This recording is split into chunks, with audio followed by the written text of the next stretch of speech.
Now अब यहाँ बात करते हैं अबाउट रियल सॉल्यूशन और नॉन आइडियल सॉल्यूशन। ठीक है, लास्ट क्लास में डिस्कस हो चुका था हम लोग का what is the meaning of ideal solution. ठीक है, सो नेक्स्ट यहाँ हम लोग देखने वाले हैं non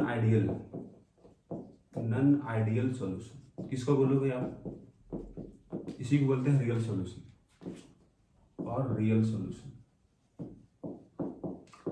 solution which does not obey Rawls law, उसको बोलेंगे हम नॉन आइडियल सॉल्यूशन। जो ओबे करेगा रॉल्स लॉ उसको बोलेंगे हम आइडियल सॉल्यूशन। ठीक है, the solution which does not obeys Raoult's law are known as non ideal solution और रियल सॉल्यूशन। ठीक है, अब अगर यहाँ हम लोग देखिए क्या डिफरेंस है आइडियल सॉल्यूशन से, तो आइडियल सॉल्यूशन क्या था? जो ओबे करेगा रॉल्स लॉ को, ये ओबे नहीं करेगा। मतलब जो प्रेशर ऑब्जर्व किया जाएगा एक्सपेरिमेंटली वो बराबर नहीं आएगा जो हम प्रेशर कैलकुलेट करेंगे रॉल्स लॉ से। तो यहाँ बोलोगे आप प्रेशर ऑब्जर्व जो होगा is not equal to pressure calculated. That is आप ये बोल सकते हो यहाँ पर ही, that is P A is not equal to P not A X A, P B is not equal to P not B X B, और we can write P S is not equal to P not A X A plus P not B X B. Right, फिर क्या होगा? तो बताए थे आपको हम delta V mixing ideal में जीरो था, यहाँ not equal to zero. Delta H mixing भी जीरो था आइडियल वाले केस में, नॉट इक्वल टू जीरो यहाँ होगा। डेल्टा एस मिक्सिंग यहाँ भी ग्रेटर देन जीरो ही होगा। एक और टर्म था delta G mixing, less than zero होगा। ठीक है, now next we are going to discuss types of non-ideal solution. So types of non-ideal solution, types of non-ideal solution, that is real solution. Right, first हो जाएगा solution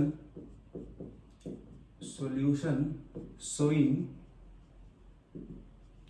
negative deviation from Raoult's law,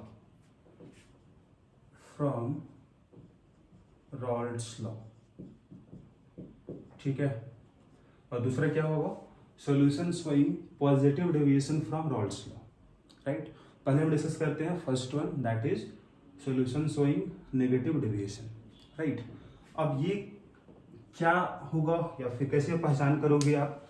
तो solution in which A B interaction is stronger than A and B B interaction. Solution in which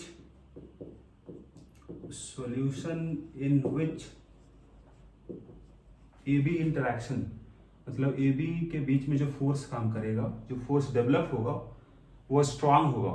A B interaction is stronger than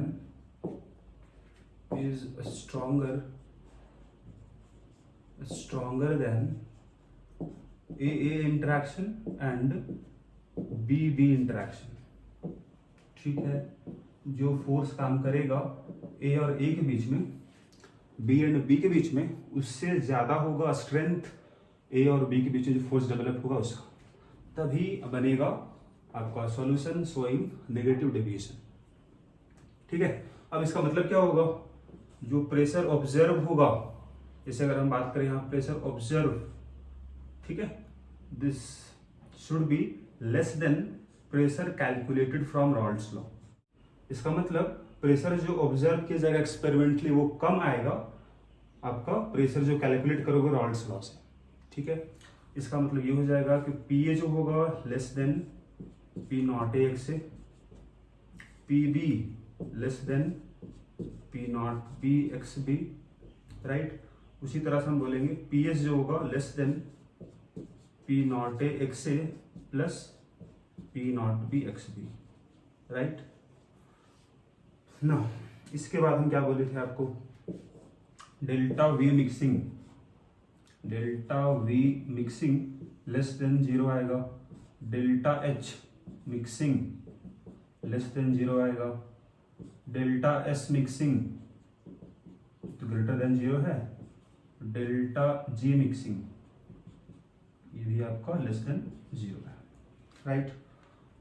तो अब ये कैसे हुआ, है ना, क्यों ये कम आ जाएगा, 0 से कम क्यों होगा, नेगेटिव क्यों आएगा, इसको आप समझ सकते हो with the help of this diagram. ये देख लो, सपोज यहाँ पर ही केवल ए था, यहाँ ए केवल होगा, राइट, और यहाँ पर ही बी है, और जब दोनों मिला दिए हम तो ये आपका सॉल्यूशन बन गया। अब यहाँ पर ए और बी के बीच में फोर्स काम करेगा, ठीक है, ये आपका सॉल्यूशन हो गया। वॉल्यूम कम क्यों हो गया, इसको समझ लो आप। सपोज इसका वॉल्यूम था 5 ml, इसका वॉल्यूम था 6 ml, तो इसका वॉल्यूम जो आएगा, अगर ये सॉल्यूशन है इस तरह का, सॉल्यूशन शोइंग नेगेटिव डेविएशन, इसका मतलब इसका वॉल्यूम क्या होगा, तो कम हो जाएगा। 6 + 5 कितना था, 11 था पहले, लेकिन अब ये 11 से कम होगा, 10.8, 11 से कुछ कम होगा। इसका अगर डेल्टा वी निकालो आप, कितना आएगा, V final minus V initial, final solution का वॉल्यूम 10.8 हो गया, माइनस इनिशियली कितना वॉल्यूम था, 11 था, तो माइनस 0.2 आ गया। अब इसको समझ लो आप कि ऐसा क्यों हुआ, वी फाइनल कम क्यों हो गया, क्योंकि स्ट्रेंथ बढ़ गया ना, ए बी के बीच में जो फोर्स था उसका स्ट्रेंथ बढ़ गया। तो पहले इसका फोर्स कम था, इसका बीच में फोर्स कम था, लेकिन अब यहाँ फोर्स अगर बढ़ गया तो मोलिक्यूल ज़्यादा नज़दीक आ जाएगा। अगर मोलिक्यूल ज़्यादा नज़दीक आ जाएगा तो वॉल्यूम कम हो जाएगा, इसीलिए आपका डेल्टा वी क्या होगा, लेस देन 0 होगा। डेल्टा एच भी लेस देन 0 होगा। क्यों ऐसा, समझ लो आप। फोर्स यहाँ वीक था, तो इसको तोड़ने के लिए कम यहाँ पर हीट एब्जॉर्ब करेगा, लेकिन रिलीज ज़्यादा होगा, क्योंकि यहाँ स्ट्रॉन्ग बॉन्ड बन रहा है। बॉन्ड बनने में हीट रिलीज होगा और बॉन्ड तोड़ने में हीट एब्जॉर्ब करता है। तो यहाँ टूटने वाला है, यहाँ बनने वाला है बॉन्ड, फोर्स यहाँ डेवलप होने वाला है। क्योंकि स्ट्रॉन्ग बॉन्ड बनेगा, स्ट्रॉन्ग यहाँ फोर्स डेवलप होगा, तो यहाँ हीट रिलीज क्या होगा, ज़्यादा होगा, मतलब नेट हीट रिलीज ही होगा। हीट रिलीज का मैग्नीट्यूड ज़्यादा होगा जितना एब्जॉर्ब करेगा, तो नेट रिलीज करेगा, डेल्टा एच नेगेटिव आएगा, है ना। बाकी ये दोनों सेम ही पॉइंट है, डिस्कस पहले हो चुका है आपका। अब एग्जाम्पल क्या होगा उसको देख लेते हैं। एग्जाम्पल अगर यहाँ देखो आप, अगर आपके पास सॉल्यूशन हो acetone and chloroform, they will form solution showing negative deviation, right. Acetone इस तरह का होता है, देख लो, जैसे एसीटोन। क्लोरोफॉर्म का फॉर्मूला ये हो जाएगा।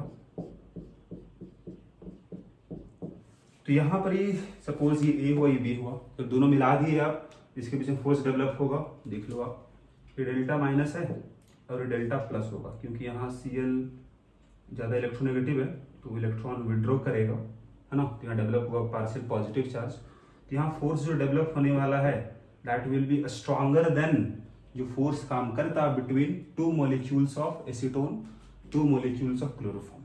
फोर्स अगर डेवलप ज़्यादा हो गया, मतलब एग्जाम्पल किसका हो गया, इस वाले का, राइट। अब अगर हम बात करें इन जनरल एग्जाम्पल, तो आप ये बोल सकते हो कि पहला अगर हम बात करें, अगर कहीं अगर हाइड्रोजन बॉन्ड अगर बने, हाइड्रोजन बॉन्ड अगर बन रहा है दो के बीच में, है ना, जैसे आप यहाँ बोल सकते हो कि CHX3 है ना, यही था CHX3, X की जगह में यहाँ Cl है ना, एंड ऑक्सीजन और नाइट्रोजन, है ना, कंटेनिंग कंपाउंड,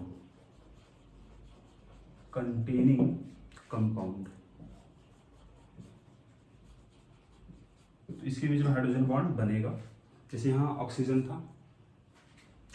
अब एग्जाम्पल के लिए आप बोल सकते हो, एक तो ये वही आपके पास एसीटोन है ना, एसीटोन और क्लोरोफॉर्म एग्जाम्पल हो गया आपका। इसी तरह से आप यहाँ बोल सकते हो एग्जाम्पल के लिए दैट इज CHCl3 और ईथर, है ना, CH3CH2O CH2CH3।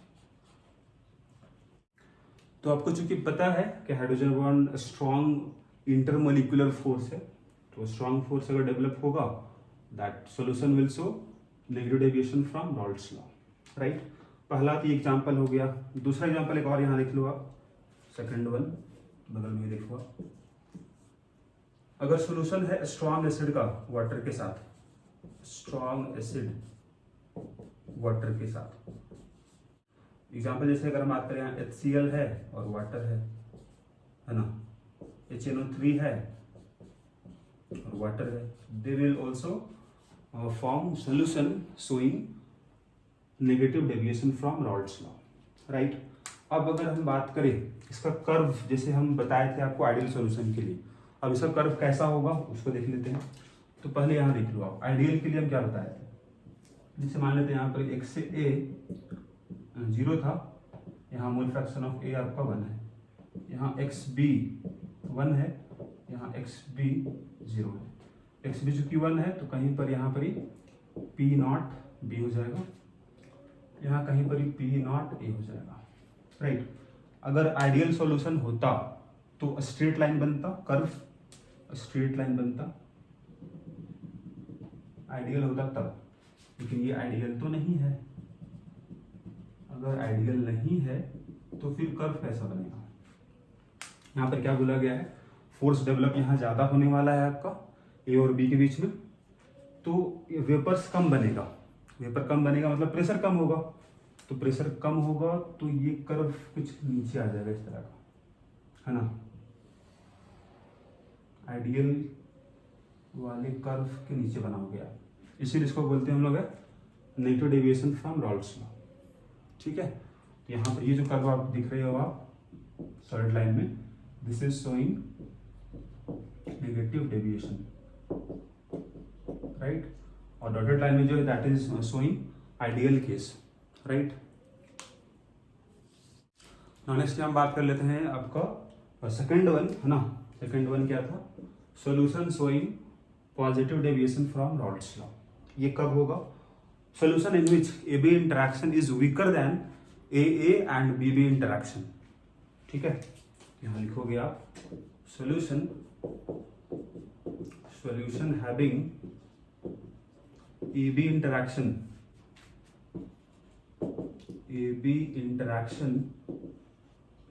is weaker than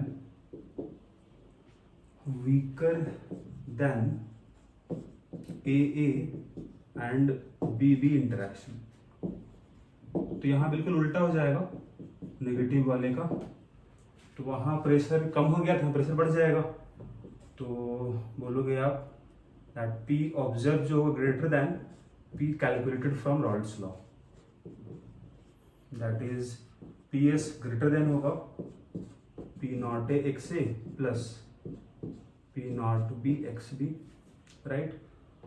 P बोल सकते हो greater than होगा P naught A XA, PB greater than होगा P naught B XB, right। और क्या बोलोगे, delta V mixing greater than 0 होगा, delta H mixing greater than 0 होगा, delta S mixing greater than 0, delta G mixing less than 0। हम discuss कर चुके हैं इसके बारे में पिछले वाले केस में, तो यहाँ इसका उल्टा हो जाएगा, कोई दिक्कत है नहीं, राइट। अब अगर हम बात करें इसका एग्जाम्पल का, है ना, तो पिछले वाले केस में क्या बोले थे, वहाँ स्ट्रॉन्ग फोर्स डेवलप हो रहा था AB में, यहाँ फोर्स वीक हो जाएगा, ठीक है। आप ऐसे भी यहाँ बोल सकते हो आप इन जनरल कि हाइड्रोजन बॉन्ड अगर किसी में पहले से है और उसको मिला दो किसी ऐसे कंपोनेंट के साथ जहाँ हाइड्रोजन बॉन्ड नहीं बना पाएगा, तो that is example of this one, hydrogen bond टूट जाएगा। तो यहाँ बोल सकते हो आप इन जनरल हाइड्रोजन बॉन्ड अगर टूट रहा है, हाइड्रोजन बॉन्ड अगर ब्रेक हो रहा है, मतलब फोर्स वीक हो जाएगा। एग्जाम्पल देखो, जैसे यहाँ बोलेंगे हम C2H5OH अल्कोहल है ना, इसमें हाइड्रोजन बॉन्ड होता है, अगर इसमें मिला दो आप बेंजीन, इसके बीच हाइड्रोजन बॉन्ड नहीं बनेगा, फोर्स वीक हो जाएगा, AB इंटरेक्शन वीक हो जाएगा। एग्जाम्पल एक और यहाँ देखो, जैसे CH3OH ये भी अल्कोहल हो गया प्लस CCl4, तो यहाँ पहले हाइड्रोजन बॉन्ड था इसमें हाइड्रोजन पॉसिबल नहीं होगा क्योंकि यहाँ पर हाइड्रोजन है ही नहीं, राइट। तो एग्जाम्पल हो गया। अब कर्व भी देख लो इसका आप। अब देख लो, पहले तो ये बनाते हैं हम लोग। यहाँ मोल फ्रैक्शन ऑफ ए 0 मान लेते हैं, यहाँ पर ये 1, एक्स बी यहाँ 1 हो जाएगा और एक्स बी यहाँ 0। एक्स बी 1 है कहीं पर, यहीं पर P not be P not ए। अगर होता आइडियल है ना सॉल्यूशन, तो ये बनता straight line, should be a straight line, straight line. लेकिन यहाँ पर क्या हो रहा है कि प्रेशर यहाँ ज़्यादा हो रहा है ना, जितना कैलकुलेट कर रहे थे आप आइडियल केस, लेकिन यहाँ प्रेशर ज़्यादा आएगा है ना, जितना आप कैलकुलेट किए थे रॉल्ट्स लॉ से उससे ज़्यादा प्रेशर मेजर किया जाएगा एक्सपेरिमेंटली। तो प्रेशर ज़्यादा अगर है तो कर्व ऊपर आएगा इस तरह से, है ना, ऊपर हो जाएगा। इसीलिए इसको बोलते हैं हम लोग पॉजिटिव डेविएशन फ्रॉम रॉल्ट्स लॉ।